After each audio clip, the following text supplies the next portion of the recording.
كي تستريح وبث Sunan Bonang adalah salah satu wali Songo yang populer dengan cara berdakwahnya. Sunan Bonang lahir pada tahun 1465 dan wafat di usianya 60 tahun, atau tepatnya pada tahun 1525. Ayahnya juga merupakan salah satu wali Songo, yakni Sunan Ampel. Sedangkan ibunya adalah putri dari Arya Teja, Bupati Tuban, yakni Nyai Ageng Manila. Sejak kecil, beliau sudah mendapatkan kecerdasan dan luar biasa dalam menuntut ilmu, menjadikannya orang yang menguasai banyak hal, mulai dari ilmu fikih, usuluddin, tasawuf, seni, sastra, arsitektur, hingga bela diri seperti pencak silat.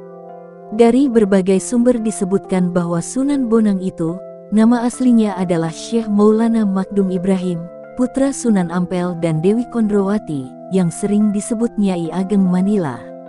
Ada yang mengatakan Dewi Kondrowati itu adalah putri Prabu Kertabumi, dengan demikian Raden Makdum adalah salah seorang pangeran Majapahit, karena ibunya adalah putri Raja Majapahit, dan ayahnya adalah menantu Raja Majapahit.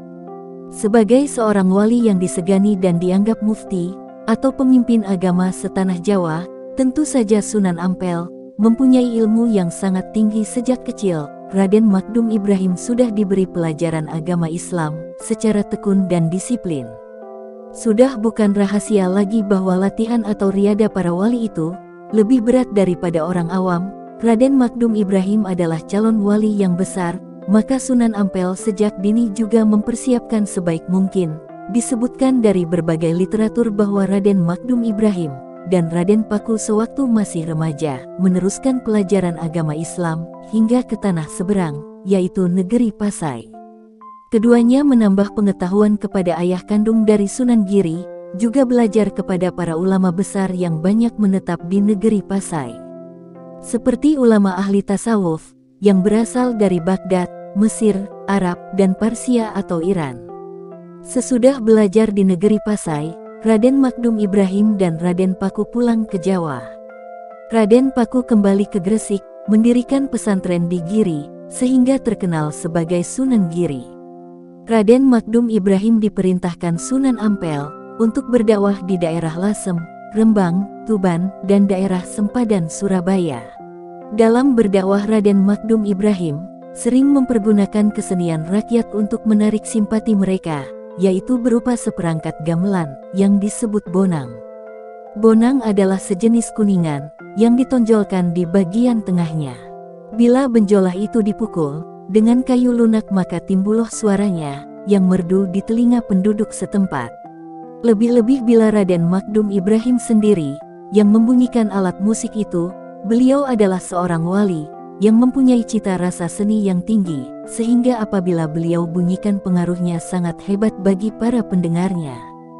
Setiap Raden Makdum Ibrahim membunyikan bonang, pasti banyak penduduk yang datang ingin mendengarkannya, dan tidak sedikit dari mereka yang ingin belajar membunyikan bonang, sekaligus melakukan tembang-tembang ciptaan Raden Makdum Ibrahim. Begitulah siasat Raden Makdum Ibrahim yang dijalankan penuh kesabaran. Setelah rakyat berhasil direbut simpatinya, tinggal mengisikan saja ajaran agama Islam kepada mereka.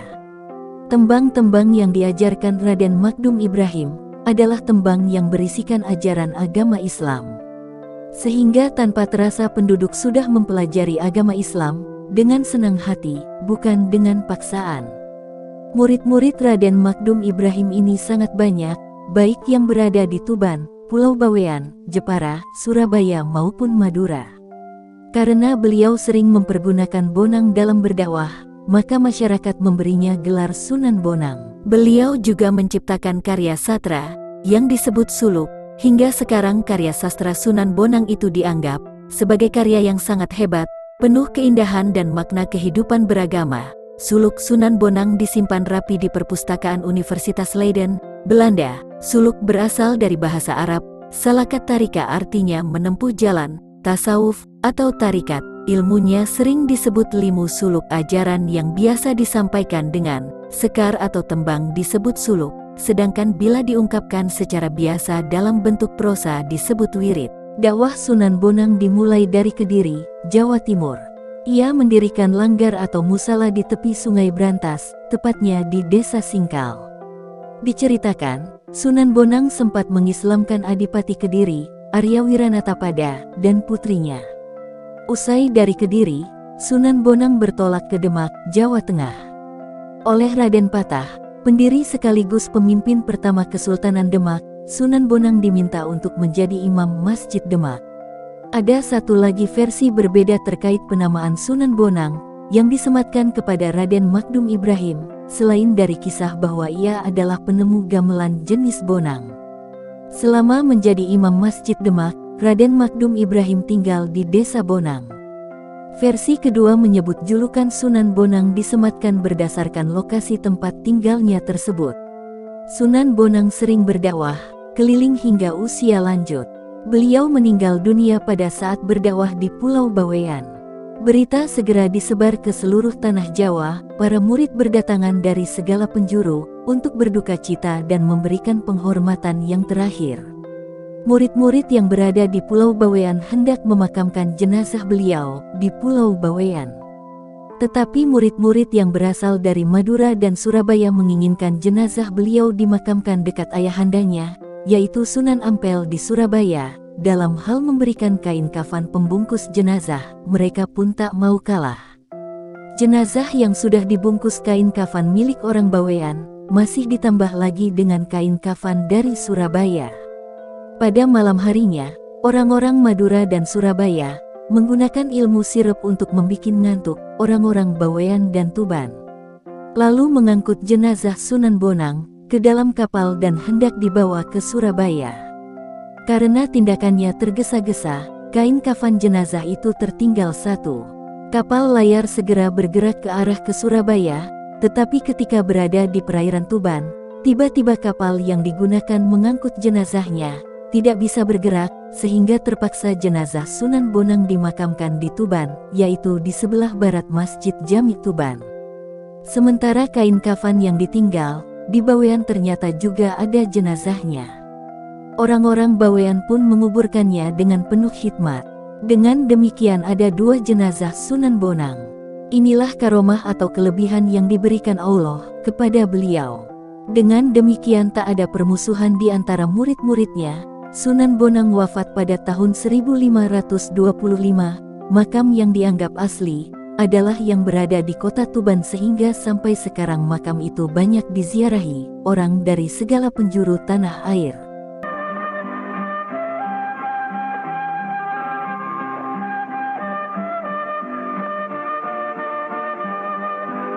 Menurut salah satu sumber, Sunan Kudus adalah putra Raden Usman Haji, yang bergelar Sunan Ngudung dari Jipang Panolan. Ada yang mengatakan letak Jipang Panolan ini di sebelah utara kota Blora, di dalam babat tanah Jawa. Disebutkan bahwa Sunan Ngudung pernah memimpin pasukan Demak Bintoro, yang berperang melawan pasukan Majapahit. Sunan Ngudung selaku Senopati Demak, berhadapan dengan Raden Husain atau Adipati Terung dari Majapahit, dalam pertempuran yang sengit dan saling mengeluarkan aji kesaktian itu. Sunan Ngudung gugur sebagai pahlawan sahid, kedudukannya sebagai Senopati Demak kemudian digantikan oleh Sunan Kudus, yaitu putranya sendiri, yang bernama asli Jafar Sodik. Pasukan Demak hampir saja menderita kekalahan, namun berkat siasat Sunan Kalijaga, dan bantuan pusaka dari Raden Patah, yang dibawa dari Palembang kedudukan Demak dan Majapahit akhirnya berimbang. Selanjutnya melalui jalan diplomasi yang dilakukan Patih Wanasalam dan Sunan Kalijaga, peperangan itu dapat dihentikan. Adipati Terung, yang memimpin Laskar Majapahit, diajak damai dan bergabung dengan Raden Patah yang ternyata adalah kakaknya sendiri. Kini keadaan berbalik. Adipati Terung dan pengikutnya bergabung dengan tentara Demak, dan menggempur tentara Majapahit hingga ke belahan timur. Pada akhirnya perang itu dimenangkan oleh pasukan Demak. Di samping belajar agama kepada ayahnya sendiri, Raden Jafar Sodik juga belajar kepada beberapa ulama terkenal, diantaranya kepada Kiai Telingsing, Ki Ageng Ngerang dan Sunan Ampel. 60 nama asli Kiai Telingsing ini adalah Delingsing, beliau adalah seorang ulama dari negeri Cina yang datang ke Pulau Jawa bersama Laksamana Jenderal Cheng Hu. Sebagaimana disebutkan dalam sejarah, Jenderal Cheng Hu yang beragama Islam itu datang ke Pulau Jawa untuk mengadakan tali persahabatan dan menyebarkan agama Islam melalui perdagangan. Di Jawa, Delingsing cukup dipanggil dengan sebutan Telingsing. Beliau tinggal di sebuah daerah subur yang terletak di antara Sungai Tanggulangin dan Sungai Juwana sebelah timur. Di sana beliau bukan hanya mengajarkan agama Islam, melainkan juga mengajarkan kepada para penduduk seni ukir yang indah. Banyak yang datang berguru seni ukir kepada Kiai Telingsing, termasuk Raden Jakfar Sodik itu sendiri, dengan belajar kepada ulama yang berasal dari Cina itu. Jakfar Sodik mewarisi bagian dari sifat positif masyarakat Cina, yaitu ketekunan dan kedisiplinan dalam mengejar atau mencapai cita-cita. Hal ini berpengaruh besar bagi kehidupan dakwah Raden Jakfar Sodik di masa yang akan datang, yaitu tatkala menghadapi masyarakat yang kebanyakan masih beragama Hindu dan Buddha. Selanjutnya, Raden Jakfar Sodik juga berguru kepada Sunan Ampel di Surabaya selama beberapa tahun, memeluk kepercayaan lama dan memegang teguh adat istiadat lama, jumlahnya tidak sedikit. Di dalam masyarakat seperti itulah Jakfar Sodik harus berjuang menegakkan agama. Pada suatu hari Sunan Kudus atau Jakfar Sodik membeli seekor sapi, dalam riwayat lain disebut Kebo Gumarang. Sapi tersebut berasal dari Hindia, dibawa para pedagang asing dengan kapal besar. Sapi itu ditambatkan di halaman rumah Sunan Kudus. Rakyat Kudus yang kebanyakan beragama Hindu itu tergerak hatinya, ingin tahu apa yang akan dilakukan Sunan Kudus terhadap sapi itu. Sapi dalam pandangan agama Hindu adalah hewan suci yang menjadi kendaraan para dewa. Menyembelih sapi adalah perbuatan dosa yang dikutuk para dewa. Lalu apa yang akan dilakukan Sunan Kudus? Apakah Sunan Kudus hendak menyembelih sapi di hadapan rakyat, yang kebanyakan justru memujanya dan menganggap binatang keramat? Itu berarti Sunan Kudus akan melukai hati rakyatnya sendiri. Dalam tempo singkat halaman rumah Sunan Kudus dibanjiri rakyat, baik yang beragama Islam maupun Buddha dan Hindu. Setelah jumlah penduduk yang datang bertambah banyak, Sunan Kudus keluar dari dalam rumahnya.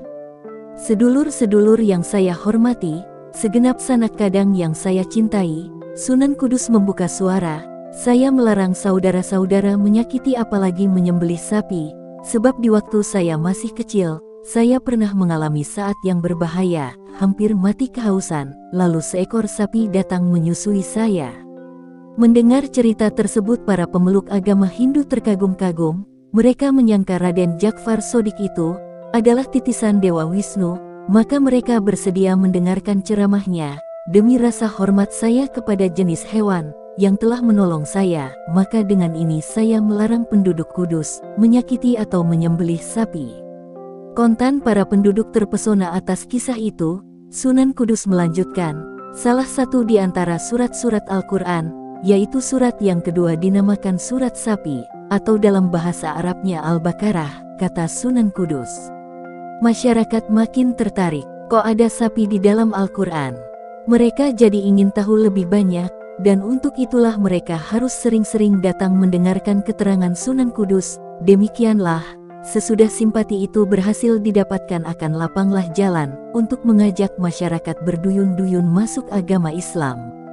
Bentuk masjid yang dibuat Sunan Kudus pun juga tak jauh bedanya dengan candi-candi milik orang Hindu. Lihatlah Menara Kudus yang antik itu, yang hingga sekarang dikagumi orang di seluruh dunia karena keanehannya.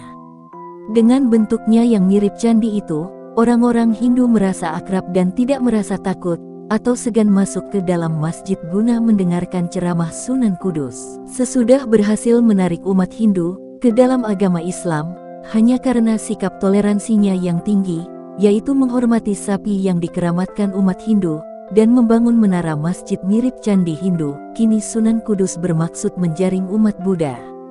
Caranya memang tidak mudah, harus kreatif dan tidak bersifat memaksa, atau sesudah masjid berdiri, Sunan Kudus membuat padasan tempat berwudu, dengan pancuran yang berjumlah 8, masing-masing pancuran diberi arca kepala kebo gumarang di alasnya. Hal ini disesuaikan dengan ajaran Buddha, jalan berlipat 8 atau asta sanghika marga, yaitu 1. Harus memiliki pengetahuan yang benar, 2. Mengambil keputusan yang benar, 3. Berkata yang benar, 4. Hidup dengan cara yang benar, 5. Bekerja dengan benar, 6. Beribadah dengan benar, 7. Dan menghayati agama dengan benar. Usahanya itu pun membuahkan hasil. Banyak umat Buddha yang penasaran, untuk apa Sunan Kudus memasang lambang wasiat Buddha itu di padasan atau tempat berwudu, sehingga mereka berdatangan ke masjid untuk mendengarkan keterangan Sunan Kudus. Di dalam cerita tutur disebutkan bahwa Sunan Kudus itu pada suatu ketika gagal mengumpulkan rakyat yang masih berpegang teguh pada adat istiadat lama. Seperti diketahui, rakyat Jawa banyak yang melakukan adat-adat yang aneh, yang kadangkala bertentangan dengan ajaran Islam, misalnya berkirim sesaji di kuburan untuk menunjukkan bela sungkawa atau berduka cita atas meninggalnya salah seorang anggota keluarga, selamatan Meloni, Mitoni, dan lain-lain. Sunan Kudus sangat memperhatikan upacara-upacara ritual itu dan berusaha sebaik-baiknya untuk merubah atau mengarahkannya dalam bentuk Islami. Hal ini dilakukan juga oleh Sunan Kalijaga dan Sunan Muria. Contohnya, bila seorang istri orang Jawa hamil 3 bulan, akan dilakukanlah acara selamatan yang disebut mitoni, lahir supaya tampan, maka Bari minta kepada dewa bahwa bila anaknya seperti Arjuna, jika anaknya perempuan supaya cantik seperti Dewi Ratih. Adat tersebut tidak ditentang secara keras oleh Sunan Kudus, melainkan diarahkan dalam bentuk Islami. Acara selamatan boleh terus dilakukan tapi niatnya bukan sekedar kirim sesaji kepada para dewa, melainkan bersedekah kepada penduduk setempat, dan sesaji yang dihidangkan boleh dibawa pulang. Sedang permintaannya langsung kepada Allah, dengan harapan anaknya lahir laki-laki berwajah tampan, seperti Nabi Yusuf, dan bila perempuan seperti Siti Maryam, ibunda Nabi Isa. Untuk itu sang ayah dan ibu harus sering-sering membaca surat Yusuf dan surat Maryam. Dalam Al-Quran, sebelum acara selamatan dilaksanakan diadakanlah pembacaan layang Anbiya, atau sejarah para nabi. Biasanya yang dibaca adalah bab Nabi Yusuf. Hingga sekarang acara pembacaan layang Anbiya, yang berbentuk tembang asmarandana, dan lain-lain itu masih hidup di kalangan masyarakat pedesaan. Berbeda dengan cara lama, pihak tuan rumah membuat sesaji dari berbagai jenis makanan, kemudian diikrarkan hajatkan oleh sang dukun atau tetua masyarakat. Dan setelah upacara sakral itu dilakukan, sesajinya tidak boleh dimakan melainkan diletakkan di candi, di kuburan, atau di tempat-tempat sunyi di lingkungan rumah tuan rumah. Melaksanakan gagasannya, Sunan Kudus, ketika pertama kali gagal, yaitu beliau mengundang seluruh masyarakat, baik yang Islam maupun yang Hindu dan Buddha ke dalam masjid. Dalam undangan disebutkan, hajat Sunan Kudus yang hendak mitoni dan bersedekah atas hamilnya sang istri, selama 3 bulan. Sebelum masuk masjid, rakyat harus membasuh kaki dan tangannya di kolam yang sudah disediakan. Dikarenakan harus membasuh tangan dan kaki inilah banyak rakyat yang tidak mau, terutama dari kalangan Buddha dan Hindu.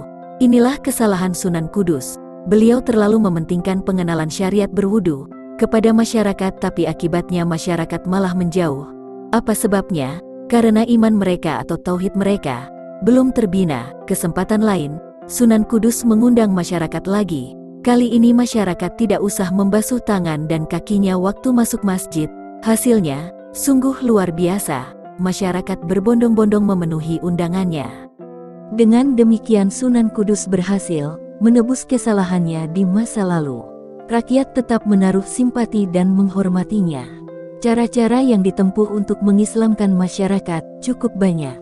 Baik secara langsung melalui ceramah agama, maupun adu kesaktian dan melalui kesenian. Beliaulah yang pertama kali menciptakan tembang mijil dan mas kumambang. Di dalam tembang-tembang tersebut, beliau sisipkan ajaran-ajaran agama. Strategi pendekatan kepada masyarakat, Sunan Kudus, termasuk pendukung gagasan Sunan Kalijaga dan Sunan Bonang, yang menerapkan strategi dakwah kepada masyarakat. 1. Membiarkan dulu adat istiadat dan kepercayaan lama yang sukar diubah. Mereka sepakat untuk tidak mempergunakan jalan kekerasan atau radikal menghadapi masyarakat yang demikian. 2. Bagian adat yang tidak sesuai dengan ajaran Islam. 3. Tutwuri Handayani, artinya mengikuti dari belakang, terhadap kelakuan dan adat rakyat, tetapi diusahakan untuk dapat mempengaruhi, sedikit demi sedikit, dan menerapkan prinsip tutwuri hangiseni, artinya mengikuti dari belakang sambil mengisi ajaran agama Islam. 4. Menghindarkan konfrontasi secara langsung, atau secara keras di dalam cara menyiarkan agama Islam. Dengan prinsip mengambil ikan tetapi tidak mengeruhkan airnya. 5. Pada akhirnya boleh saja merubah adat dan kepercayaan masyarakat yang tidak sesuai dengan ajaran Islam, tetapi dengan prinsip tidak menghalau masyarakat dari umat Islam. Kalangan umat Islam yang sudah tebal imannya harus berusaha menarik simpati masyarakat non-muslim agar mau mendekat dan tertarik pada ajaran Islam. Hal itu tak bisa mereka lakukan kecuali melaksanakan ajaran agama Islam secara konsekuen. Sebab dengan melaksanakan ajaran Islam secara lengkap, otomatis tingkah laku dan gerak-gerik mereka sudah yang dapat memikat masyarakat. Semoga kita dapat mengambil pelajaran dari kisah Wali Songo ini.